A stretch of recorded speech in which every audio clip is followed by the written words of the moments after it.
queria pedir para que nós abríssemos novamente no livro do Apocalipse, capítulo 2.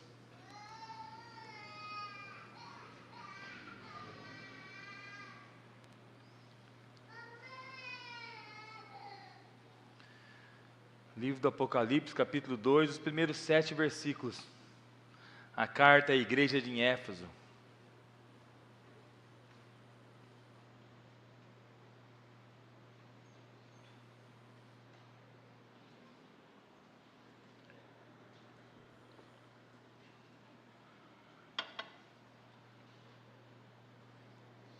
Diz assim a palavra do Senhor: Ao anjo da igreja em Éfeso, escreve: Estas coisas diz aquele que conserva na mão direita as 7 estrelas que anda no meio dos 7 candeeiros de ouro. Conheço as tuas obras, tanto o teu labor como a tua perseverança, e que não podes suportar homens maus, e que pusestes à prova os que a si mesmos se declaram apóstolos e não são, e os achaste mentirosos. Tens perseverança e suportaste provas por causa do meu nome, e não te deixaste esmorecer.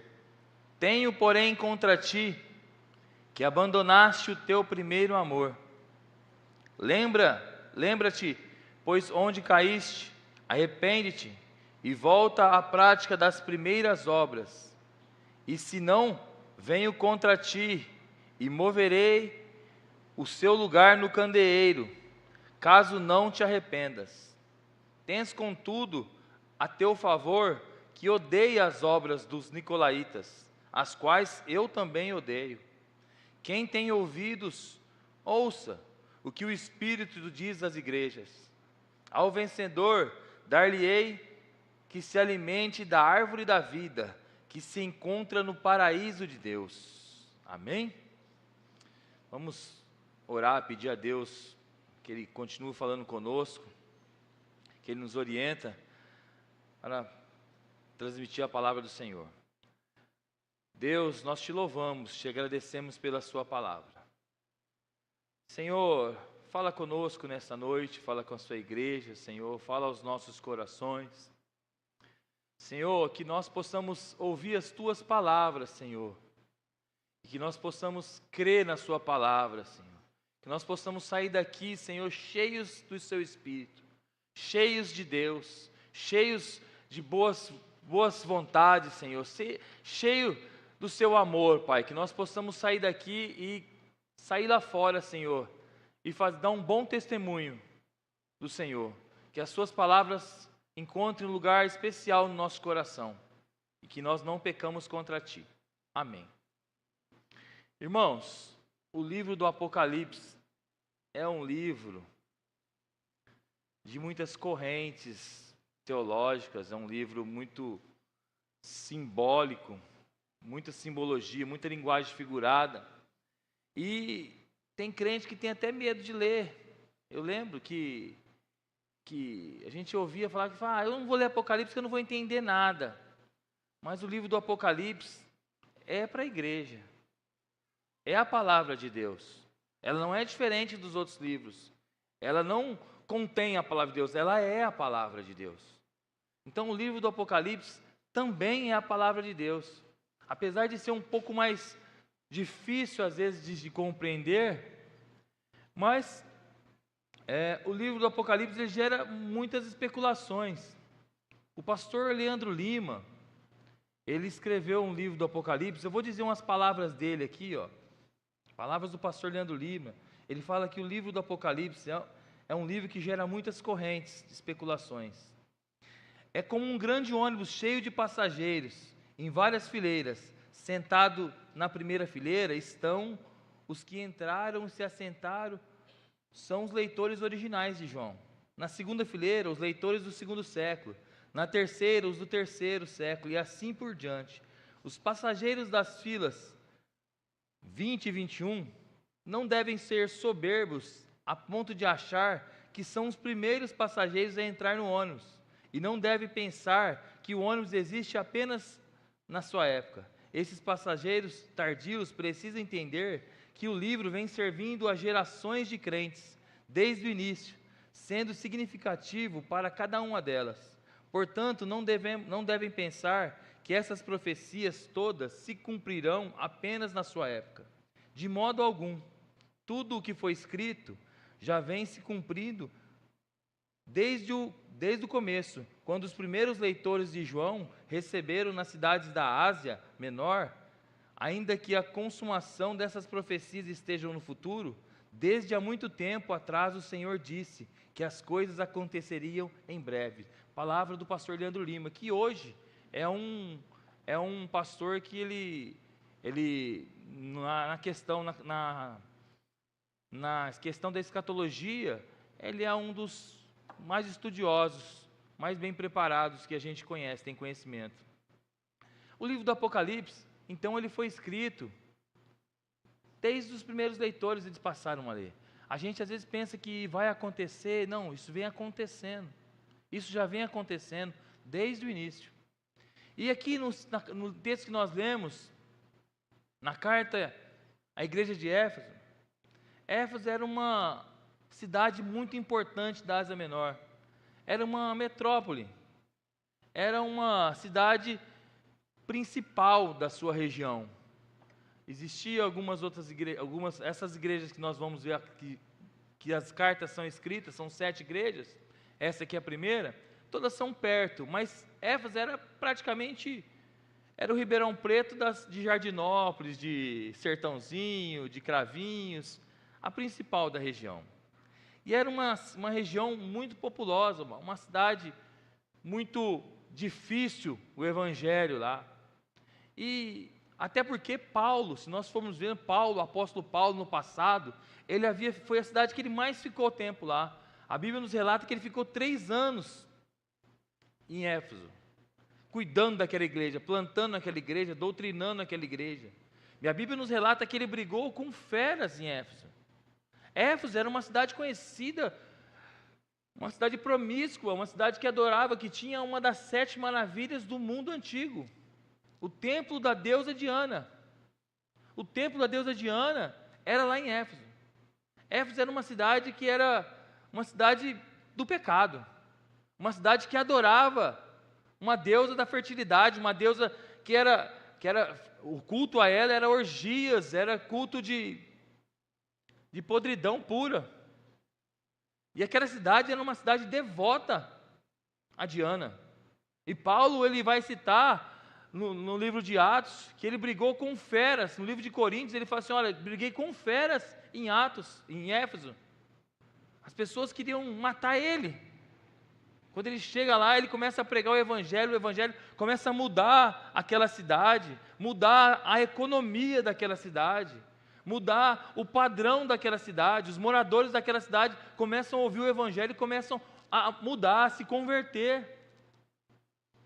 E Paulo ali era odiado. Então a igreja de Éfeso é uma igreja que ela recebe essa carta aqui em Apocalipse, mas ela já tinha experimentado o evangelho lá com Paulo. E Paulo tinha uma grande doutrina. E nós vamos ver aqui que a igreja de Éfeso era uma igreja que tinha a palavra do Senhor. É uma igreja que ouvia a palavra do Senhor. É uma igreja que ela em si, ela guardava as primícias, guardava a palavra do Senhor. Se nós vemos o versículo 2, se nós lemos, o Senhor fala assim, conheço as tuas obras. O Senhor conhece as obras dessa igreja. O Senhor, então, ele estava vendo as obras da igreja. Ele fala assim, tanto o seu labor como a tua perseverança, tanto o seu esforço, quanto a sua perseverança, que não pode suportar os homens maus. Não era qualquer um que entrava na igreja de Éfeso. Não era qualquer pastor que pregava na igreja de Éfeso. Não era qualquer aventureiro que chegava lá e a igreja dava o púlpito para ele pregar. Não, não era assim. A igreja de Éfeso era uma igreja doutrinada. Uma igreja que resistia, punha à prova punha à prova os falsos mestres, os falsos apóstolos, aqueles que se diziam apóstolos e não eram. Naquele tempo, os apóstolos que fundaram as igrejas, no tempo que João escreveu essa carta, os apóstolos todos tinham morrido, apenas João existia. Então o apóstolo era mais ou menos fácil. Eu não lembro, não sei como é que era naquela época, mas naquela época eu falei assim, deixa eu ver seu RG, deixa eu ver se você nasceu naquela época, ver se você foi testemunho ocular das obras de Cristo ali. Vou ver se você estava lá. Não estava, então você não é apóstolo. Hoje em dia, se alguém falar para você, ó, eu sou apóstolo tal, deixa eu ver a sua identidade aí, deixa eu ver se você nasceu quase 2000 anos atrás, deixa eu ver se você estava lá. Apóstolo eram os que fundaram, que Jesus determinou ali, os 12 apóstolos. Mas se está escrito isso, é porque muitas outras igrejas eram contaminadas com isso. Pessoas chegavam lá, diziam que era apóstolo e que começavam a pregar, mas a igreja de Éfeso não. Jesus diz assim, ó, que olha, eu conheço as tuas obras, tanto o teu labor como a tua perseverança, que não pode suportar homens maus. A igreja não suportava. E puseste à prova os que a si mesmos se declaravam apóstolo e não são. E punha à prova. Eles não suportavam homens maus. Não adianta, chegava lá de qualquer jeito que não pregava. A igreja não ouvia, a igreja não recebia. E quando havia a ideia que não suportava, punha para fora mesmo, punha para fora, ó, não, você não é bem-vindo aqui, eu não suporto você. Porque às vezes a gente até tolera, aquelas pessoas que são contra o evangelho, mas aqui a ideia de não suportar é expulsar da igreja. Ó, eu não suporto você, você é herético, você é heresia que você está falando, não suporto. E o Senhor declara isso para eles. O Senhor fala para eles que eles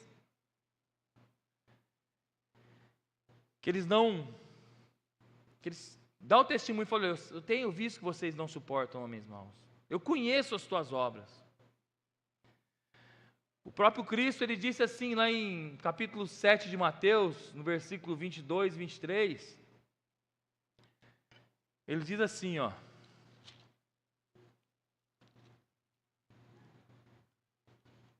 Mateus 7, versículo 22 e 23, ele diz assim, ó, muitos naqueles dias hão de dizer-me, Senhor, Senhor, porventura não temos nós profetizados em teu nome?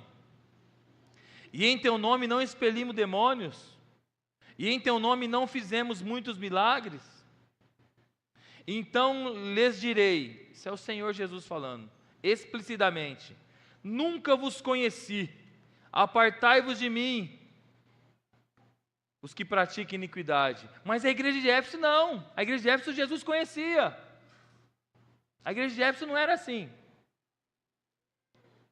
Muitos naqueles dias vão dizer, Senhor, não lembra de mim? Ele fala, não, nem vos conheço. Mas para a igreja de Éfeso não, ele conhecia. Ele começa a carta dizendo, conheço as tuas obras. Conheço, vejo o seu esforço em manter o evangelho. Vejo a tua perseverança. No capítulo 7 ele fala assim, ó, aqueles que perseveraram, do capítulo 7 de Mateus, aqueles que perseverarem até o fim, serão salvos. Eu vejo a sua perseverança. Eu conheço a igreja, uma igreja conhecida do Senhor.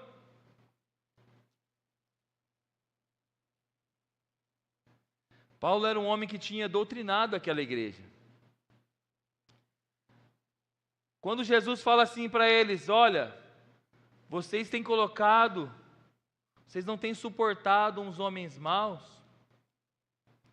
vocês têm colocado à prova aqueles que dizem apóstolo e não são. Era uma igreja que conhecia a doutrina de Cristo. Na primeira carta de João, no capítulo 4, no primeiro versículo do capítulo 4 da carta de João, João vai dizer assim, ó: Amados, não deis crédito a qualquer espírito, antes provai os espíritos se procedem de Deus, porque os falsos profetas têm saído pelo mundo afora. E estão aí, irmãos, e estão por aí. E estão por aí. A igreja de Éfeso tinha recebido uma carta de Paulo alguns anos antes. No capítulo 6 nós vemos que eles tinham ouvido a palavra do Senhor. Eles tinham ouvido a palavra de Paulo. No capítulo 6, no versículo 13, que nós conhecemos, os leitores da Bíblia conhecem bem essa passagem de Paulo. Paulo fala assim, ó, capítulo 6 de Efésios 13: Tomai toda a armadura de Deus, para que possa resistir no dia mau, e depois terdes vencido tudo, permaneceis inabalável. A igreja de Éfeso tinha ouvido a palavra do Senhor e tinha guardado a palavra do Senhor. Que passou os anos, passou alguns anos, e o próprio Cristo deu testemunho deles. Olha, eu conheço, eu tenho visto o que vocês têm passado. No versículo 3 ele fala, olha, e tens perseverança, e suportaste provas por causa do meu nome, e não deixaste esmorecer. Ou seja, tinha permanecido inabalável ali. Irmãos, Cristo dando testemunho da igreja, Cristo elogiando a igreja. Pare para pensar, Cristo nos elogiando. Olha que bênção. Se coloca no lugar da igreja de Éfeso, Cristo nos elogiando. Que bênção. Cristo falou assim, olha, eu tenho visto o trabalho de vocês, eu tenho visto que vocês têm sido perseverantes, apesar de muitas aflições, apesar de ter sofrido por causa do meu nome, vocês têm permanecido fiéis. Porém, no versículo 4, aconteceu alguma coisa de grave aconteceu na igreja de Éfeso. Que no versículo 4 o Senhor fala assim, eu tenho porém contra ti. Primeira vez que ele mostra na carta que ele tem alguma coisa contra a igreja. Primeiro ele elogia, mas depois ele fala assim, ó, tenho porém contra ti que abandonaste o teu primeiro amor. Primeira vez que o Senhor se levanta contra a igreja nessa carta e fala assim, ó, tenho contra ti que abandonaste o teu primeiro amor. Aí vem a advertência, versículo 5. Lembra, pois de onde caíste, arrepende-te e volta à prática das primeiras obras. Alguma coisa de grave aconteceu. Porque às vezes nós pecamos e nem se lembramos. Mas alguma coisa tinha acontecido de tão grave na igreja, que o Senhor falou assim, ó, lembra? Lembra de onde caíste? Adverte a igreja, lembra o que aconteceu? Lembra de onde caíste? Volta a praticar as primeiras obras. Aí vem a punição, ele falou, ó, e se não, venho a ti e moverei do seu lugar o teu candeeiro, caso não te arrependas. Qual que é a função da igreja, irmãos? O que o Senhor Jesus falou para nós, como igreja? Vós sois a luz do mundo. A nossa missão é iluminar o mundo. A nossa missão é refletir a glória do Deus vivo. A missão da igreja não é outra a não ser testemunha de Cristo. Lembra quando ele ascendeu aos céus em Atos? Sereis minhas testemunhas tanto em Jerusalém, em Samaria, em todos os confins da terra, em Ribeirão Preto, no Castelo Branco, em todos os lugares. Sereis minhas testemunhas. Em Éfeso serão minhas testemunhas. Luz, brilhar. O mundo é podre. O mundo nosso já é corrompido. Este mundo está no escuro. E quem que tem que trazer a glória de Deus? A igreja que tem que refletir a glória de Deus. E o Senhor fala assim: olha, se vocês não voltar a praticar as primeiras obras, eu vou mover de vocês o teu lugar no candeeiro. Vocês não vão mais refletir a minha glória, vocês não vão servir para nada. Porque o sal sem sabor, para que serve? O Senhor Jesus fala: para que serve o sal se não for para dar sabor? Para ser pisado pelos homens. Para que serve uma luz debaixo de uma mesa? Isso não vai iluminar nada. E o Senhor está falando de luz aqui, está falando de candeeiro. Olha, se não se arrepender, eu vou tirar vocês do lugar de destaque. Lugar de destaque que vocês estão lá para iluminar. Vocês estão aqui para guiar as nações. As pessoas olham para nós. As pessoas olham para nós como igreja. O escritor aos Hebreus fala que nós estamos rodeados de uma tão grande nuvem de testemunhas.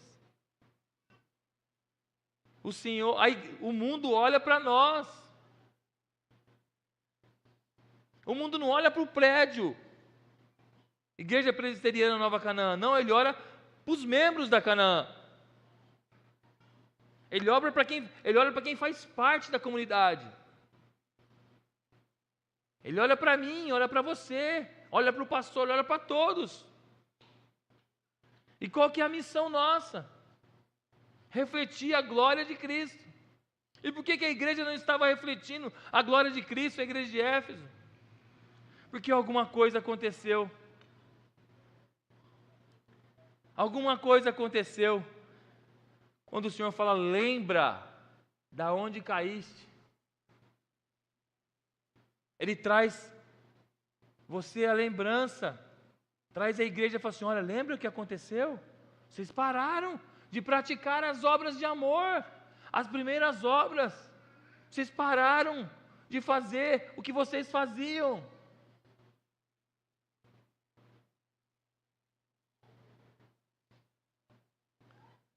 Quando o Senhor, no versículo 6, ele fala assim, ó: tens contudo a teu favor, volta a elogiar a igreja. Tens contudo a teu favor,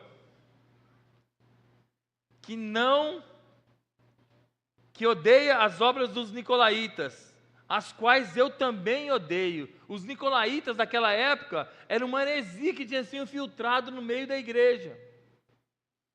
Alguns historiadores aí do passado vão dizer que era um tal de Nicolau que tinha difundido essa heresia, mas nada comprovado. Mas a Bíblia não dá mais ênfase do que seria a obra dos nicolaítas, mas era heresia.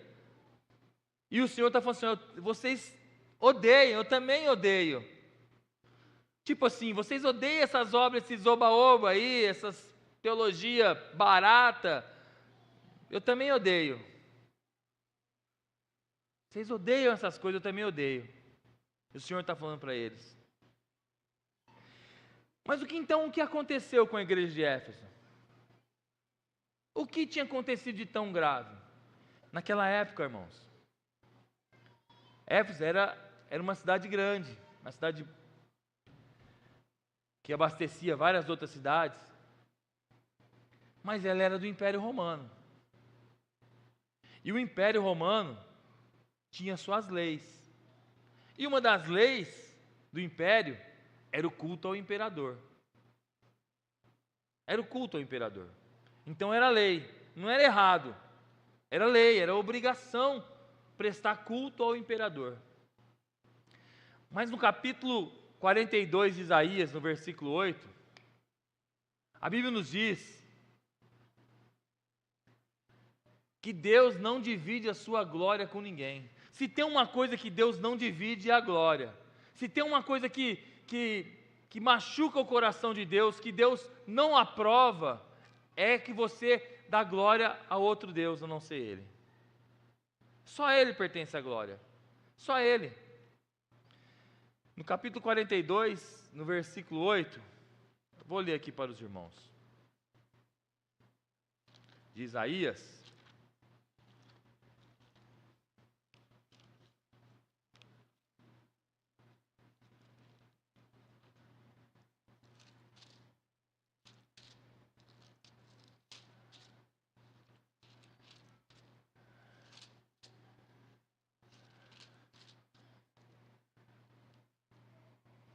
Eu sou o Senhor, este é o meu nome, a minha glória, pois não a darei a outrem, nem a minha honra às imagens de escultura.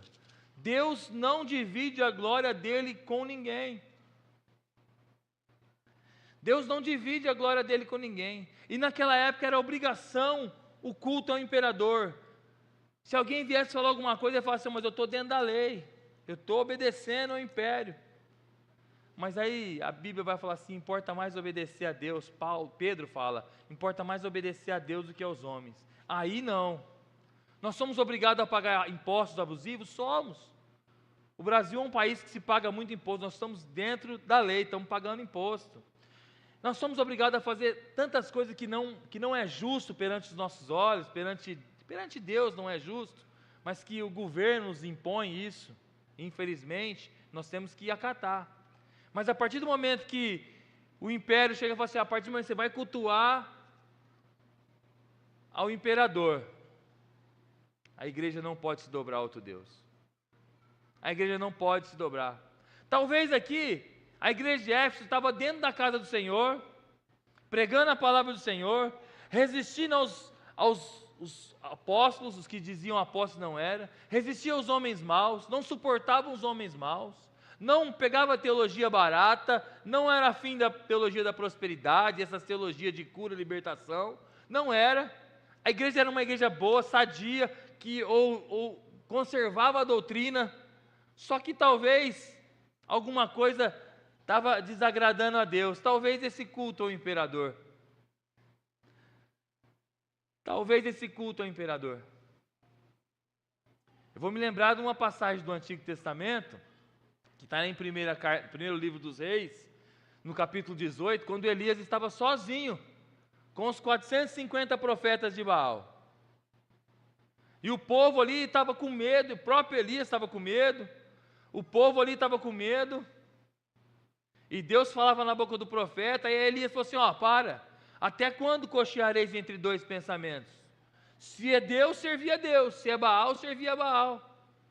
Então, o chacoalhão que o Senhor estava dando na igreja de Éfeso era tipo assim, lembra de onde caíste? Eu sou Deus, servi só a Deus, se dobra só perante a mim.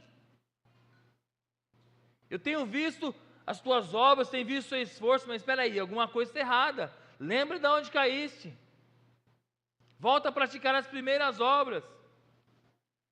E é uma igreja que nós fomos, se a gente for analisar desde o primeiro versículo aqui até o versículo 4, quando o Senhor dá a primeira advertência à igreja, nós vamos ver que eles já deviam ter passado por sofrimento por causa do nome de Cristo. Imagina que chegava assim, aqui é o culto, você vai ter que se dobrar perante o imperador. Não vou. Imagina o quanto que deve ter sofrido, porque o Senhor falou assim, eu vi o teu sofrimento, eu conheço as tuas obras e vi o teu sofrimento por causa do meu nome. Mas se dobrou, mas caiu, mas não tinha sido exclusivo. E se tem uma coisa que nós somos exclusivos, ou teríamos que ser. Nós somos exclusivos, fomos comprados com bom preço. Fomos comprados com sangue puro, a um preço incalculável, não tem preço que pague isso. Nós somos exclusivos. Pedro vai dizer que nós somos nação santa, povo exclusivo de Deus. Nós somos escolhidos a dedo. O Senhor nos escolheu e pagou caro por isso. Então nós somos um povo exclusivo. O Senhor está dizendo para a igreja de Éfeso: vocês são povo meu, exclusivo. Lembra? Porque se não fosse, se não tivesse, se não fosse importante, o Senhor não tinha falado para eles: lembra de onde caíste. Se não fosse importante aquele pecado no meio do povo, e era um pecado que ele não era visível aos homens.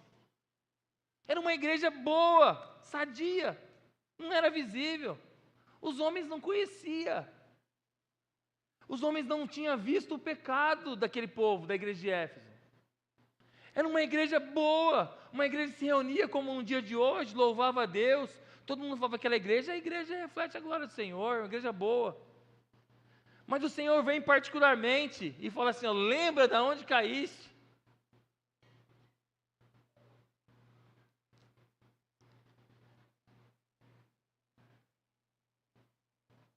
O que nós podemos aplicar isso na nossa vida, na vida da igreja? Como nós podemos aplicar a palavra do Senhor para nós? O Senhor te conhece? O Senhor nos conhece? Será que o Senhor me conhece? Será que o Senhor conhece você? Será que o Senhor teria testemunho para dar a seu respeito? O Senhor nos conhece. Nós temos se esforçado para ser igreja de Cristo. O quanto você tem se esforçado para transmitir a glória do Senhor para este mundo? O quanto você tem perseverado? Quanto nós temos trabalhado para que o nome do Senhor seja glorificado entre as nações, entre os nossos amigos de trabalho, entre nossa família, entre os nossos amigos de escola, entre os nossos vizinhos. Quanto nós temos trabalhado para que a glória do Senhor seja mostrada aos outros através de nós.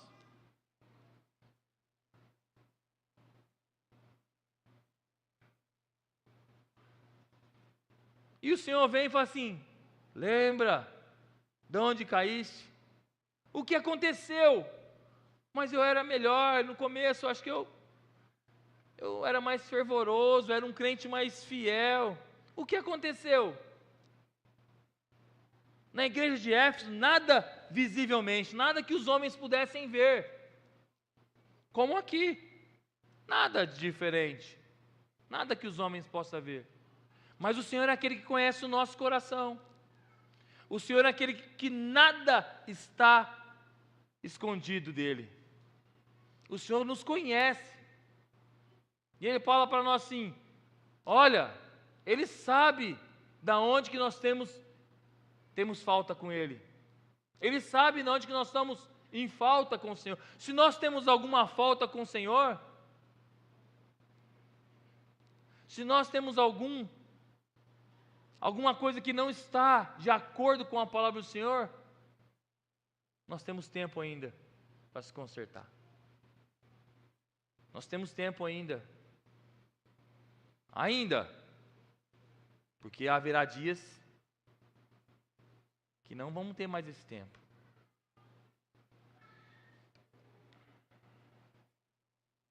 O arrependimento tem que ser sincero. O Senhor fala assim: arrependa-te, arrependas. Se não venho contra ti, movereis do seu lugar o teu candeeiro, caso não te arrependas. O arrependimento aqui é ser sincero. O arrependimento aqui é particular. O arrependimento aqui é você e Deus, é eu e Deus. Tem coisas que nem a esposa, o marido, o amigo sabe, mas Deus sabe. Tem coisas que ninguém sabe, nem o nosso mais íntimo amigo sabe, mas Deus sabe de todas as coisas. Deus conhece tudo. As coisas estão nuas aos seus olhos. Não tem como se esconder do Senhor. Ouvimos a série de mensagens que o pastor pregou sobre o profeta que tentou se esconder do Senhor, Jonas. Do Senhor ninguém se esconde. E o Senhor vem até a igreja e fala assim: arrependa-se, senão eu vou tirar a luz. E se tirar a luz, irmão, para que servimos?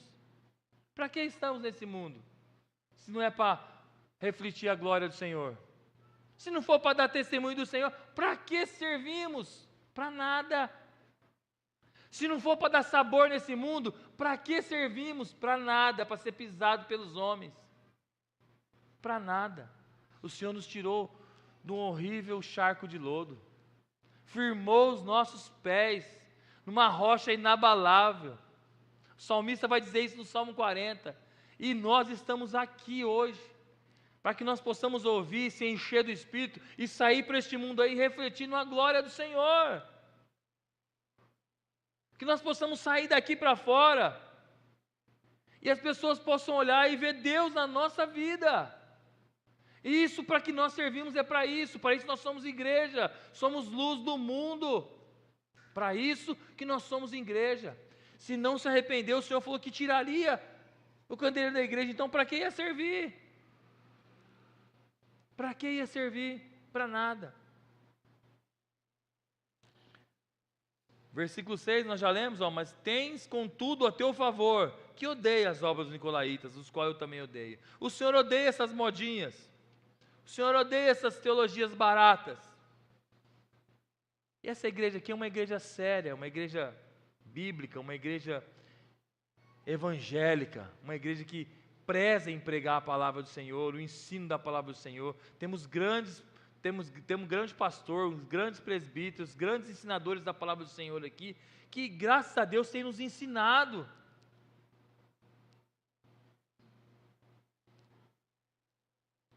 Aí vem a recompensa, no versículo 7. Hoje pela manhã, quando o pastor Lucas estava pregando, eu falei assim, que maravilha. Quando ele falou assim, nós fomos expulsos do paraíso, mas nós vamos voltar. E essa árvore da vida aqui, ó, que o Senhor vai dar direito para a gente comer, está lá no paraíso. Mas nós vamos voltar para lá. Aí o Senhor, quando voltar para lá, se nós vencermos, nós vamos comer do fruto da árvore da vida. Olha que maravilha, irmãos. Olha que maravilha. Versículo 7. Quem tem ouvidos, ouça o que o Espírito diz às igrejas. Ao vencedor, dar-lhe-ei que se alimente da árvore da vida. Olha que maravilha. Adão foi expulso lá, falou assim, aqui você não vem mais. Nós fomos expulsos do paraíso, mas nós vamos voltar, porque é promessa de Deus, ó. E se alimente da árvore da vida, que se encontra no paraíso de Deus. Olha que maravilha, irmãos. Vamos comer da árvore da vida, aquela que está no paraíso de Deus. Essa é a recompensa. Essa é a recompensa que o Senhor dá para a igreja. Ser fiel, perseverante. No meio disso aí, no meio desses elogios todos, houve uma cobrança. Arrependa-te. Lembra de onde caíste. Volta a fazer as primeiras obras. Volta a ser mais crente. Não só de aparência para os homens, mas no particular. Porque às vezes é fácil a gente ser crente perto dos homens. Às vezes se torna fácil a gente mostrar para os outros que nós somos crentes, nós somos fiel à palavra do Senhor, mas no íntimo, só nós sabemos. No íntimo, quando está só você e Deus ali, só Deus sabe o que você fez. No meio dessa cobrança, no meio desse elogio todo, tem uma cobrança. Que a igreja do Senhor continue fiel, continue perseverante, continuemos assim, porque nós vamos ter direito de comer da árvore da vida, nós vamos ter direito de estar no paraíso com Deus. Às vezes eu olho a passagem, do ladrão na cruz, e quando Jesus fala assim, hoje mesmo estará comigo no paraíso, eu falo, nossa, que inveja, como eu queria eu estar lá no paraíso já. Mas Ele nos preservou aqui agora. Mas nós vamos chegar lá. Nós vamos estar lá. E lá não vai haver choro, não vai haver dor, não vai haver corrupção. Lá nós vamos estar diante do Pai. Lá nossos problemas vão ter acabado. Lá nós vamos comer da árvore da vida. É a recompensa. Isso nós nem merecíamos. Olhando para nós, olha para nós. Você acha que você merece comer da árvore da vida? Você acha que você merece entrar no paraíso? Seja sincero. Você merece entrar no paraíso? Mas o amor de Deus é tão grande para conosco, que Ele não poupou nem o seu Filho, antes o entregou de bom grado, para que nos compraste com um sangue precioso, e poder um dia chegar no paraíso. Louvado seja Deus. Que Deus nos abençoe nessa noite. Que essa semana nós possamos sair daqui hoje, não essa semana não, começa de hoje, sair daqui e onde nós passarmos, nós possamos iluminar com a glória do Senhor, que as pessoas possam olhar para nós e ver Cristo em nós. Vamos orar, irmãos. Pedir para os irmãos ficarem de pé. Vamos orar. Agradecer a Deus por mais um dia, um dia que nós podemos estar na casa do Senhor. Eu, 2 vezes hoje, louvado seja Deus, graças a Deus. Vou tomar as palavras do pastor Célio aqui um dia. Ele falou assim, olha, eu não entendo como pessoa que não está privada, não consegue vir na casa do Senhor, não está privada de alguma deficiência, algum problema de saúde, não consegue vir à casa do Senhor. A melhor coisa que tem é vir na casa do Senhor. É um pedaço do paraíso. Imagina no paraíso. Eu já me alegro quando eu venho na casa do Senhor. Quando eu chegar lá, eu vou que nem dizer que nem o hino, eternamente ali, louvando ao Senhor, de joelhos entre os santos, eternamente ali. Senhor, nós te louvamos, te agradecemos, Deus, porque o Senhor é bom para conosco. Obrigado, Senhor. Obrigado, Senhor, porque o Senhor é bom demais para nós. Nós não merecíamos isso, mas o Senhor nos achou, Senhor. O Senhor nos trouxe aqui. O Senhor nos vivificou, Senhor. E nós estamos aqui hoje, Senhor, porque nós te amamos, Pai. Nós te agradecemos. Pai, ensina-nos a ser fiel à Tua palavra. Ajuda-nos, Senhor, a ser fiel a Ti, fiel à Tua palavra, fiel aos Teus ensinos, Senhor. Ajude-nos, Senhor, a vencer os nossos obstáculos. Ajude-nos, Senhor, a vencer as maldades, Senhor, que o diabo tem preparado para os santos, Senhor. Ajude-nos a passar, Senhor. Dai-nos a Sua bênção, dai-nos a Sua graça. Abençoa a Tua igreja de uma forma especial nesta noite, Senhor, para que nós possamos sair daqui, Senhor, e essa semana inteira, Senhor, glorificar o Senhor onde nós tivermos passado, e as pessoas possam olhar para nós e ver o Senhor através da Sua igreja. Nós te louvamos e te agradecemos, Senhor. Continua conosco no nome de Jesus. Amém.